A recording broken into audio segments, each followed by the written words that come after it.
On the deck of a plundered merchant ship, a legend is being forged in chaos and steel. Among the drunken, staggering pirates, two figures move with a terrifying clarity. Not men, but furies, pistols in one hand, cutlasses in the other, their silhouettes cutting through the smoke. They are in Bonny and Mary Red. And in this golden age of piracy, they are not merely participants, they are the storm itself, a tempest of rebellion that will echo for eternity. But this legend began not at sea, but in scandal. In County Cork, Ireland, a wealthy lawyer, William Cormac, fathered a child with his housemaid, a secret that would ignite a life of defiance. The child was Anne. To conceal the affair, Cormac dressed her as a boy, presenting her as the son of a relative, an apprentice clerk. It was her first disguise, a prelude to a life lived against the grain. When the secret inevitably broke, Cormac abandoned his old life, taking Anne and her mother to the New World. They settled in Charlestown, Carolina, a place of new beginnings and simmering violence.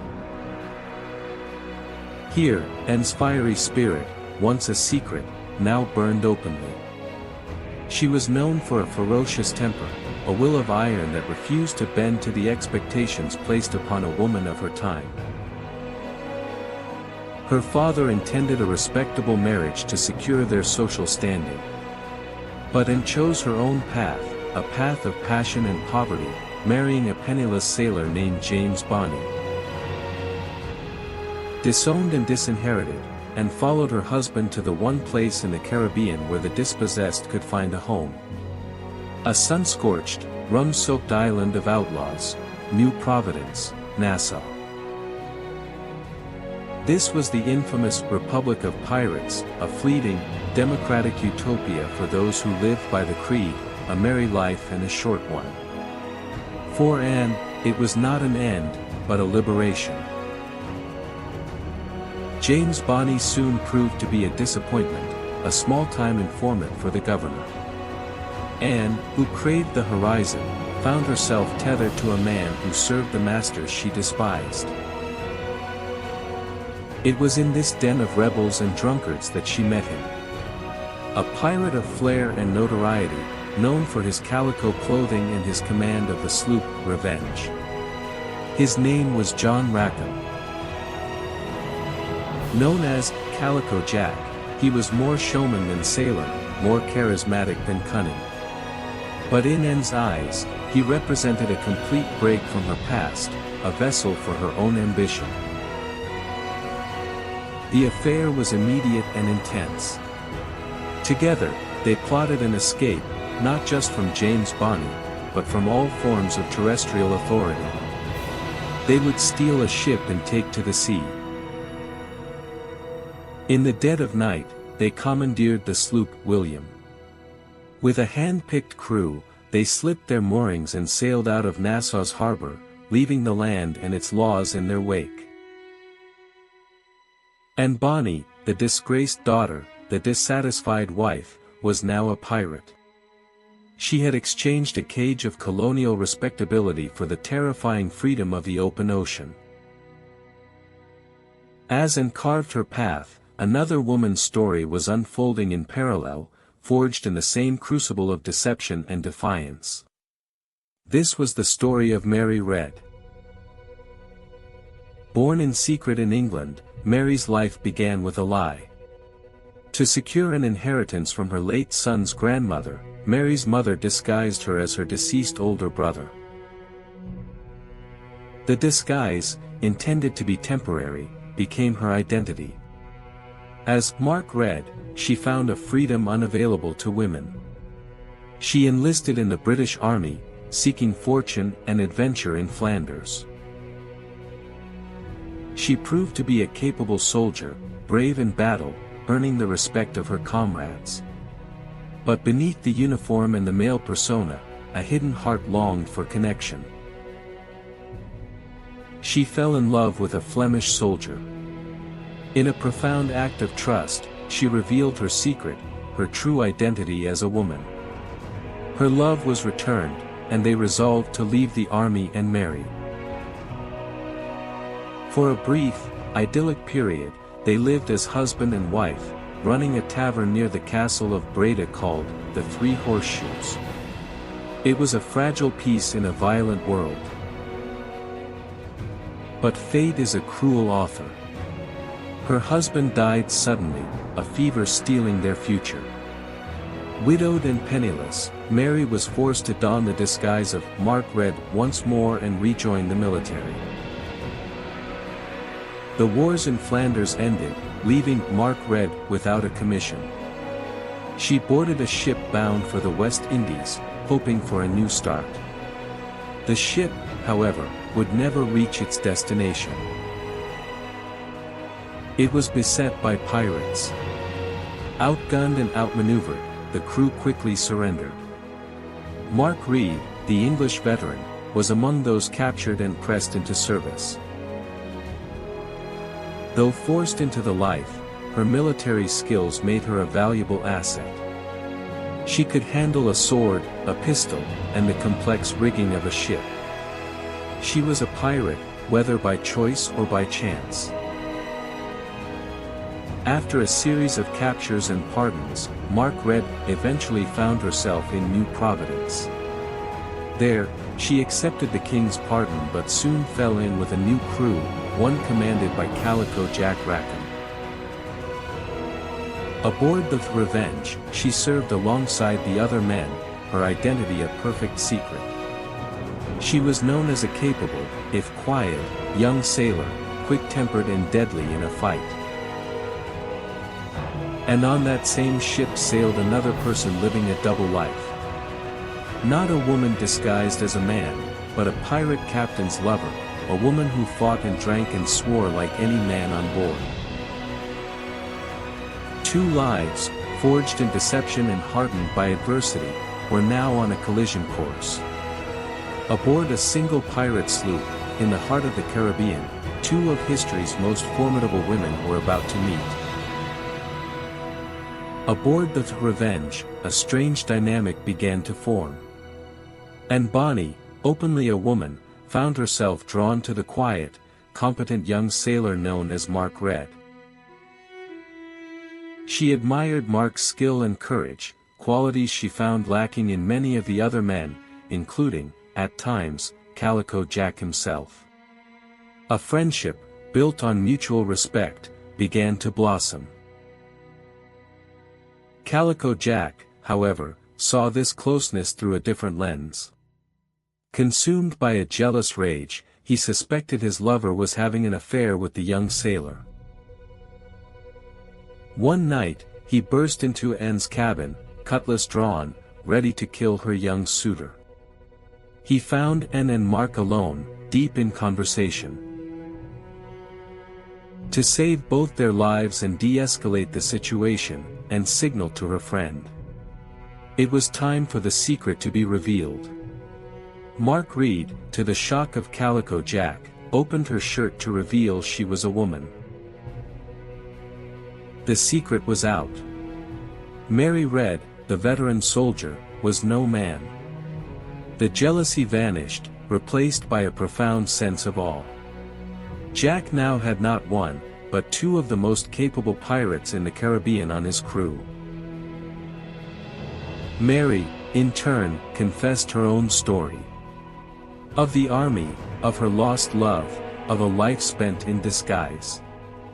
In that cramped cabin, a bond of sisterhood was forged between Anne and Mary, unbreakable and unique in the annals of piracy. The trio became the core of the ship's command. While Jack was the captain in name, it was often the two women who were the true steel of the enterprise, respected and feared by the crew. Their methods were ruthlessly effective. They preyed on small merchant vessels and fishing boats off the coasts of Jamaica and Cuba, building a reputation for swift, decisive attacks. Witnesses from captured ships would later testify that the two women fought with more ferocity than any man on board. They wore men's clothes, wielded pistols and cutlasses, and never hesitated in a fight. They were a living refutation of their era's beliefs about the weaker sex. They were not just pirates, they were icons of a radical, terrifying new form of female autonomy. But even in this world of outlaws, love could find a way. Mary Read fell for a young artist who had been pressed into service with the crew, a man unaccustomed to the brutality of pirate life. When her lover was challenged to a duel by a veteran pirate, Mary knew he wouldn't survive. To protect him, she engineered a confrontation of her own, challenging the pirate to a duel an hour before the scheduled fight. They met on the shore of a deserted island, pistols and swords at the ready. This was no mere squabble, it was a fight to the death, under the unforgiving Caribbean sun. Mary fought with cold, military precision. After an exchange of pistol fire where both missed, they drew their cutlasses. Mary, the superior swordsman, swiftly dispatched her opponent, saving her lover's life. Their love was consecrated in a pirate wedding, a simple ceremony by the ship's captain. For the second time, Mary Red had found a fragile happiness in a world determined to crush it. The trio of Rackham, Bonny, and Red were now at the height of their infamy. Their names were whispered in taverns and colonial courts, a testament to their audacity and success. They amassed a considerable fortune in plundered goods, from silks and spices to gold and silver. But the pirate's life is one of constant motion, for to stop moving is to be caught. They were living on borrowed time, a fact they all knew. The British Royal Navy, under the determined Governor Woodes Rogers, was cleansing the Caribbean of piracy, one ship at a time. Their freedom, as vast as the ocean, was also as thin as the line of the horizon. And that line was shrinking, as the forces of law and order closed in around them. October 1720. Off the coast of Jamaica. The crew of the Revenge was celebrating a recent prize, a Spanish vessel laden with rum. The celebration quickly devolved into a stupor. Calico Jack and most of his crew were hopelessly drunk, incapable of fighting or even standing. Their guard was down, their senses dulled by alcohol and arrogance. But Anne and Mary did not partake. Perhaps sensing the danger, or perhaps simply more disciplined, they remained sober, watchful. Their vigil, however, would not be enough. Under the cover of darkness, another ship slipped into the bay. It flew no colors. It was a sloop commanded by Captain Jonathan Barnett, a privateer commissioned by the Governor of Jamaica to hunt pirates. A warning shot was fired across the Revenge's bow. The blast shattered the night's drunken peace. On deck, confusion turned to panic as Barnett's men prepared to board. Calico Jack, dazed and confused, ordered his men to cut the anchor cable and flee. But it was too late. Barnett's sloop was upon them, grappling hooks flying, his boarding party ready to swarm the deck.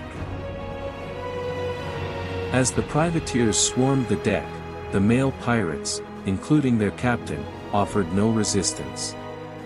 Drunk and terrified, they fled below deck, hiding in the hold like cowards. But two figures remained on deck to meet the attack.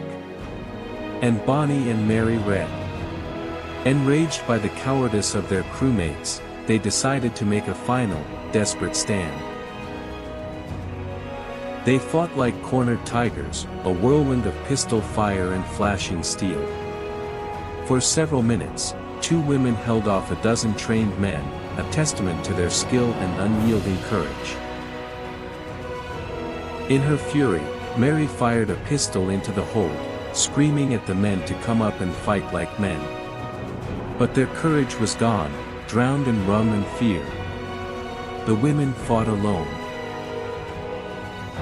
But against overwhelming numbers, even their spirit could not prevail. They were eventually disarmed and subdued. The reign of Calico Jack's crew was over, ending not with a bang, but with a drunken whimper. The pirates were taken to Spanish Town, Jamaica, to stand trial. The proceedings were a foregone conclusion. Piracy was a capital offense, and the evidence against them was irrefutable.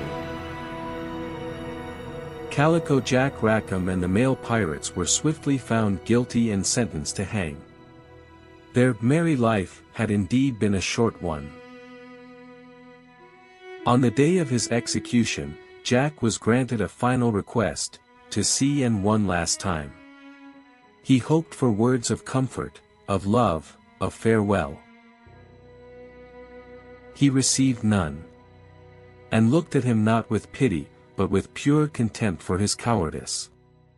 Her final words to him were not of love, but of condemnation. "Had you fought like a man," she said, "you need not have been hanged like a dog." With that, she turned her back on him, severing their story with the cold finality of a blade. And Bonny and Mary Red were tried separately.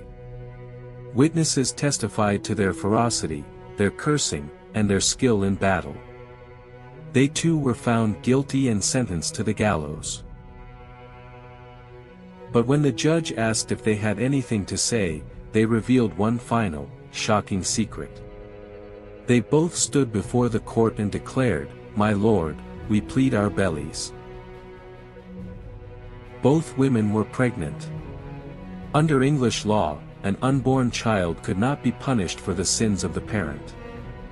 Their executions were stayed, their lives spared, at least for a time. They were returned to prison to await the birth of their children. But the squalid conditions of the Jamaican jail were a death sentence of a different kind.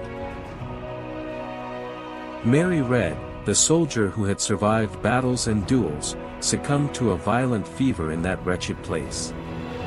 Her child's fate, and the identity of its father, remain unknown. Her burial record in a Spanish town parish simply lists, "Mary Red, Pirate." A stark, unceremonious epitaph for a life of extraordinary complexity and courage. And in Bonny? Here, history dissolves into legend. There is no record of her execution. No record of her release. After pleading her belly, she simply vanishes from all official documents.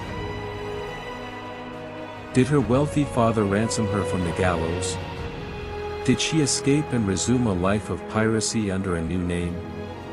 Or did she, as some tales suggest, return to Charlestown and live a long, quiet life? We will never know.